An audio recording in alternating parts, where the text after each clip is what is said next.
বিশ্বে গর্ব করার মতো বাংলাদেশে আছে হাজার বছরের সমৃদ্ধ ঐতিহ্য, আর ঐতিহ্যের অন্যতম অনুষঙ্গ স্থাপত্যকলা। বাংলাদেশে যে স্থাপনা শৈলী এখনো বিমোহিত করে চলেছে অগণিত ভ্রমণচারী মানুষকে, তার মধ্যে আছে দেশ জুড়ে থাকা অগণিত মসজিদ। এ নিয়ে বাংলাভিশনের ধারাবাহিক আয়োজন ঐতিহ্যবাহী মসজিদ। আজকে থাকছে মুন্সিগঞ্জ জেলার মীর কাদিমের দরগাবাড়ি গ্রামে অবস্থিত বাবা আদম মসজিদ নিয়ে প্রতিবেদন। মুন্সিগঞ্জ জেলার মীর কাদিমের দরগাবাড়ি গ্রামে কাপুর শাহ কর্তৃক নির্মিত 6 গম্বুজ বিশিষ্ট বাবা আদম মসজিদ অবস্থিত। সুদূর আরবে জন্ম নিয়েও ইসলাম ধর্ম প্রচারের উদ্দেশ্যে সাধক বাবা আদম শহীদ রহমতুল্লাহ আলাইহি ভারতবর্ষে পদার্পণ করেন।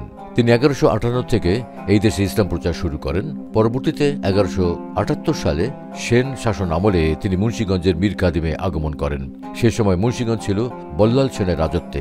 স্থানীয় যুদ্ধে অত্যাচারী হিন্দু রাজা বল্লাল সেনের হাতে প্রাণ হারান এই সাধক। শহীদ বাবা আদমের মৃত্যুর 319 বছর পর 1483 সালে বাবা আদম মসজিদ নির্মাণ করা হয়। প্রায় 530 বছর ধরে ঐতিহ্যের সাক্ষী হয়ে দাঁড়িয়ে থাকা এই মসজিদটি পুরাকালের আত্মত্যাগী বাবা আদমের স্মৃতি স্মরণ করিয়ে দেয়। মুসলিম স্থাপত্য শৈলীতে লাল পোড়ামাটির নকশাকৃত ইটের ব্যবহারে নির্মিত মসজিদের দৈর্ঘ্য 43 ফুট ও প্রস্থ 36 ফুট।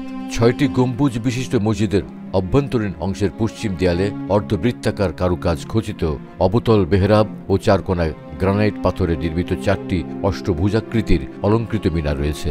মসজিদের সম্মুখভাগে 3টি খেলানাকৃতির প্রবেশপথের মধ্যে বর্তমানে কেবল মাঝখানের পথটি ব্যবহৃত হয়। কেন্দ্রীয় প্রবেশপথের দুই পাশে প্রাচীন চিত্রফলকের কাজ নজর কাড়ার মতো। এছাড়া মসজিদের পূর্ব দেয়ালের উপরের দিকে ফার্সি ভাষায় খোদাই করা কালো পাথরের ফলক রয়েছে। মসজিদের দক্ষিণ পূর্ব কোণে রয়েছে বাবা আদমের মাজার।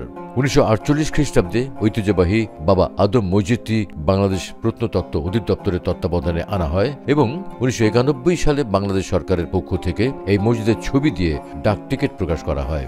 বছর জুড়ে দেশ বিদেশের অসংখ্য দর্শনার্থীরা এই মসজিদ দেখতে আসেন। আজকের মতো এই ছিল ঐতিহ্যবাহী মসজিদ নিয়ে বাংলাভিশনের আয়োজন।